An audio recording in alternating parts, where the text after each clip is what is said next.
Series are starting to make a difference to the environment by introducing eco-friendly paper straws to their 200 ml juice cartons. iloveza.com, in collaboration with Series, are starting up a conservation conversation with some industry experts. Welcome to Conservation Starter. I'm your host Ziyaad Plaatjes. Today on the show we chat to Samir Randera-Rees, who is the manager of the water source areas at WWF South Africa. Welcome to the show, Samir. Thank you. Samir, tell us a little bit about WWF South Africa and what your role is in the organization.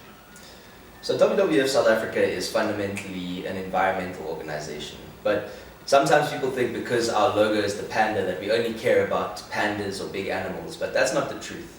We look at the environmental crisis in its totality, and we look at the drivers of environmental change and environmental destruction, and we try to change the way people think about them and change the way the systems work so that we can systemically change society to have less of an environmental impact. So that might mean looking at things like water, looking at the way that we use land, looking at agriculture, looking at our fisheries and the way that we interact with our marine environment, plastics, energy, all of these things that are drivers of environmental change and the source of a lot of environmental damage and destruction.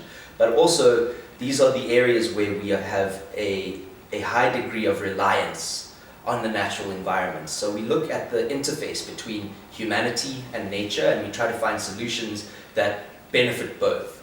And my role in the organization, I work in the freshwater program, and I am the program manager of the Strategic Water Source Areas program. So that means that I concentrate on the areas where we get our water from. These areas called the Strategic Water Source Areas are areas high up in the mountains. They receive a lot more rainfall than the rest of the country. They are where most of our dams, most of our rivers are situated, where most of our rivers start and where most of our dams are situated. And we have a disproportionate dependence on these areas for our water supply. And my role is to try to make sure that those areas are better managed, better protected, and that they continue to produce the benefits for humanity that we want to see.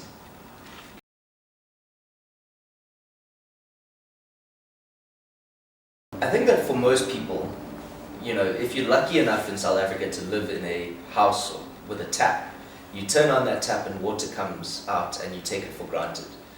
But what you don't realize is that there's a lot that happens before that water comes out of the tap. If you follow that water through the pipe, you get to, eventually you get to treatment work, and you follow it further, you get to a dam.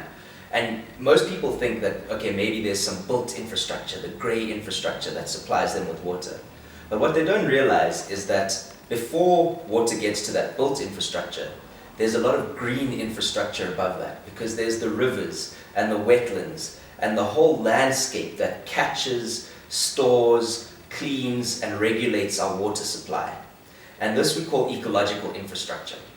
And what you just mentioned there, wetlands, rivers, water source areas, they are part of what makes up our ecological infrastructure that provides humanity with water. And we are highly dependent on this ecological infrastructure for making sure that the rivers run in the winter when there's no rain, for cleaning our water, for capturing and storing our water. And when these areas start to degrade, the supply of water that we get, the quality and the quantity of supply is affected. So when we talk about our ecological infrastructure, our wetlands, our rivers, our catchment areas, we're talking about how nature provides us with water and how we need to manage that ecological infrastructure in order to make sure that our water supply is secure.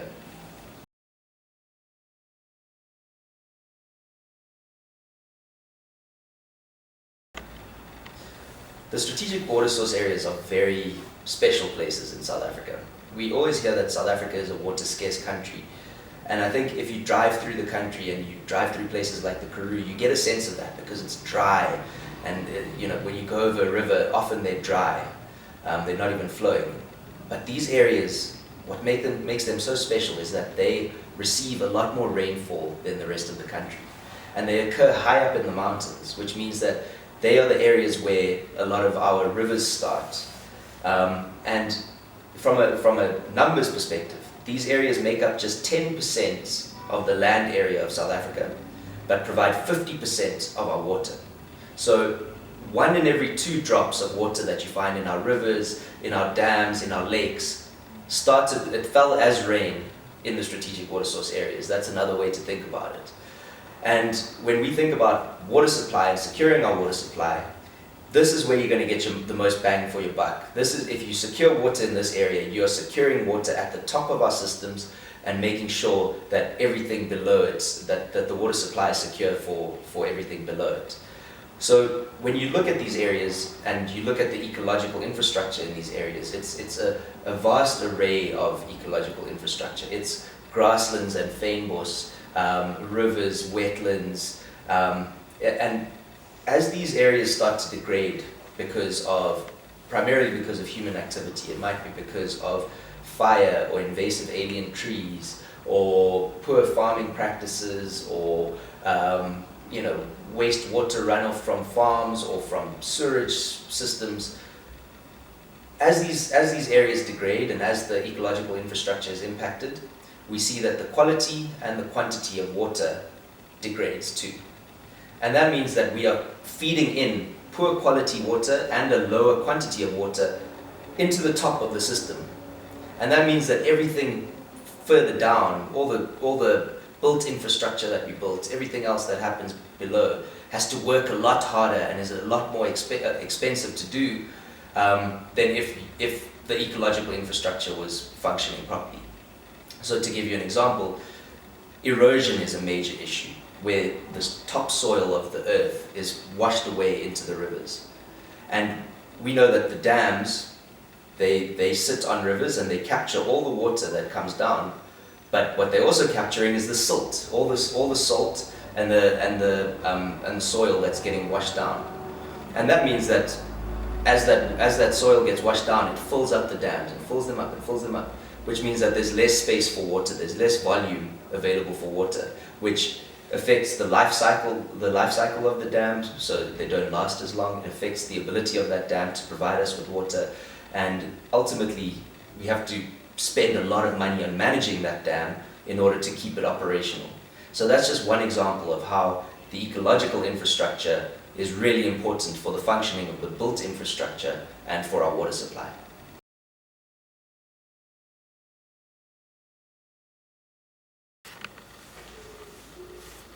The strategic water source areas are just such incredible places, but they are big and there's a lot to do. And the thing that we've realized very early on is that no single organization or institution can do it alone. Government can do so much, NGOs like WWF can do so much, local communities can do so much. But often what we found when we were operating in these areas was that people were doing their own little thing in their own little corner, and there was no collaboration, coordination, and as a result, the systems were not in place to govern and manage these areas effectively, and that was part of the problem. That was what was causing part of the degradation. So our first approach in each strategic water source area that we work in is to create partnerships that can help to better govern and better manage these areas. Because once you bring people from government, from the local businesses, from the local communities, from NGOs, when you bring them all together and you get them to talk about the strategic water source areas, about their water resources, firstly, you start to realize that people have more in common than they realized. And once they start talking, then they say, oh yeah, we've got this idea, we can do this in this area. And someone else jumps in and says, oh, we can help you with that. And suddenly, these amazing opportunities emerge where someone's providing funding and someone's providing the resources on the ground, and a farmer is saying, you can use my tractor, and it just comes together in this amazing way where people complement each other and they start to address the threats on the ground. So that's fundamentally how we work, is through partnerships. And we respond to the needs of the partnerships. So when people on the ground say we need to address the fact that there is overgrazing and there is erosion and that is affecting our cattle and it is affecting our water resources, then we have to respond to that, because that is a need and that is an issue that has been identified from the people on the ground. And that is how we operate. Then we say, okay, what can we do to help? Can we find funding from some of our corporate partners to help to address this threat? How do we start to address this threat? Let's work with you to say, what do you need? We need, capacity and training. You need to hire some people to work with the farmers on the ground. You need, and we start to identify those needs, and we start to work with the local partners to address those needs. And we've got a range of different projects in these different strategic water source areas, all of them addressing the threats that have been identified from the people living in those areas. So invasive alien trees are a major issue that we've identified. So we go and we cut down trees, but we're also seeing these trees not just as a problem, but also a potential resource. So we're starting small businesses that can take these trees that are being cut down and turn them into products and helping them to link to markets. So we're turning them into things like charcoal and linking them to local and international markets, and getting them certified so we know that it's all being done sustainably in the most environmentally and socially sustainable manner possible. And as we do this, we start to realize that people start to see the benefits of working in a more sustainable way, and they start to take ownership of these solutions and of the projects as a whole. And we start to see the local communities driving these approaches. And we as WWF play more of a supporting role to those local communities rather than us coming in and saying, this is how you should do that. And partnerships, that is the beauty of partnerships. It's an incredibly effective way of bringing people together, creating these emergent opportunities, and giving people ownership of the solutions. Choose nature.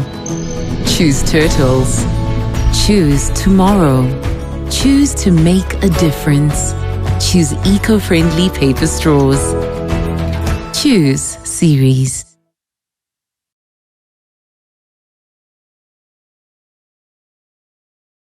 I think it's dependent on where you are. First and foremost, in the strategic water source areas, we have to recognize that these are functional landscapes. There are people and communities and economies in these landscapes. And our goal is not to say, let's put a fence around these areas and keep people out and keep them in a pristine state. That's not what we want. What we want is to say, what is happening in these areas? What are the activities that are happening?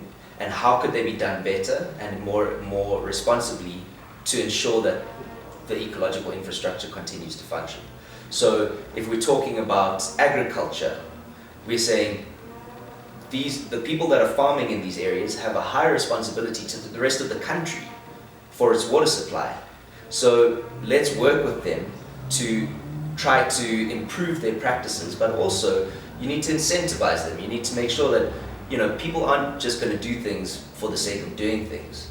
They need to have incentives to do them. So how can we make sure that they have access to better markets, that they are reducing their inputs, so they're cutting their costs? So there has to be a benefit for the people living in those areas, and that's how we try to operate. We try to find those sweet spots where the people living in the areas are benefiting from operating more sustainably.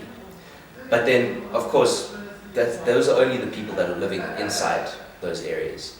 And there's a whole lot of people downstream that are dependent on the water coming out of the strategic water source areas. So Cape Town and Durban get 98% of their water directly from strategic water source areas. Johannesburg and Pretoria get about 64% of their water from these areas.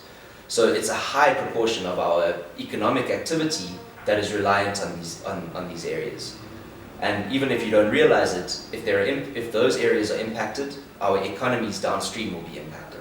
So that means that the people downstream also need to start to take a responsibility, And part of it is about taking responsibility in your own life, saying, how can I be more responsible with the way that I use water, and recognize that just like I'm getting affected by what's happening upstream of me, the people downstream of me are also getting affected by my activity.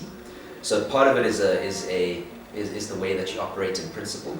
But it's also then saying, how do we start to draw those linkages between the people downstream and the people upstream? How do we gather support from those downstream economies? How do we gather funding?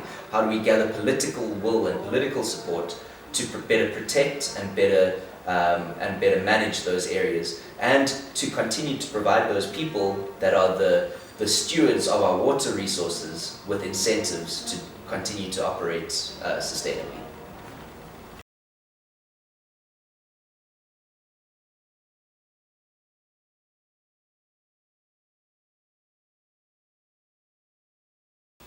That's true. Okay. That's a little bit.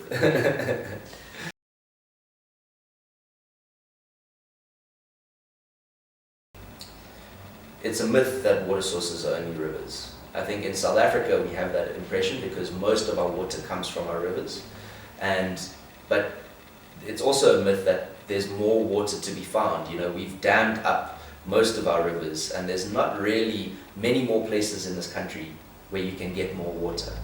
There are other alternative water sources though. But before we start to bring more water into the system, there's a hierarchy of how you should be treating these things. Firstly, you need to eliminate wastage. And if you look at the wastage that happens in this country through leakages, it's enormous. It's in many areas, it's above 40% of our treated water gets wasted, just flows out into the streets or under the ground. You know, so that already is one place where you can already start to save water. There's different areas where you can start to recycle water, where instead of taking your washing, the water that you use in your washing machine and just throwing it away, you can use that to water your plants. There's many ways, and in factories, there's many ways that they can recycle their water. And once you've exhausted all of these possibilities, then you can start to say, okay, how do we bring in new water resources? And the main one that I think has the greatest potential in South Africa is groundwater. We don't realize it, but there's lots of water under our feet being stored in the earth, and that's part of the ecological infrastructure. And you can sort of sink boreholes and start to pump that water up. It can be expensive. It's not necessarily, it's not guaranteed that you're going to find water under your feet, but it is from the perspective of augmenting our water supply, it is very promising. But and then you can also start to look at more expensive options like desalination, where you can take water from the ocean, remove the salt from it, and start to feed it into our water supply. But again, all of these things are pretty expensive. And actually, one of the things that they found is that invasive alien trees in this country use up a huge amount of water, particularly in the strategic water source areas. They grow wild, they take over our indigenous ecosystems, and they use up 6 to 8% of our water in some of our catchments, and sometimes that in the dry season that can go up to 30%.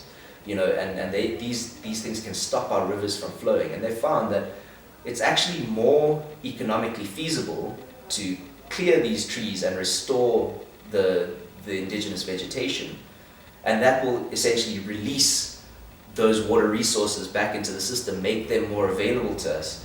It's cheaper to do that than it is to build a new dam or put in a desalination plant. So there's different ways that you can think about water resources, and different ways that you can start to augment our water supply.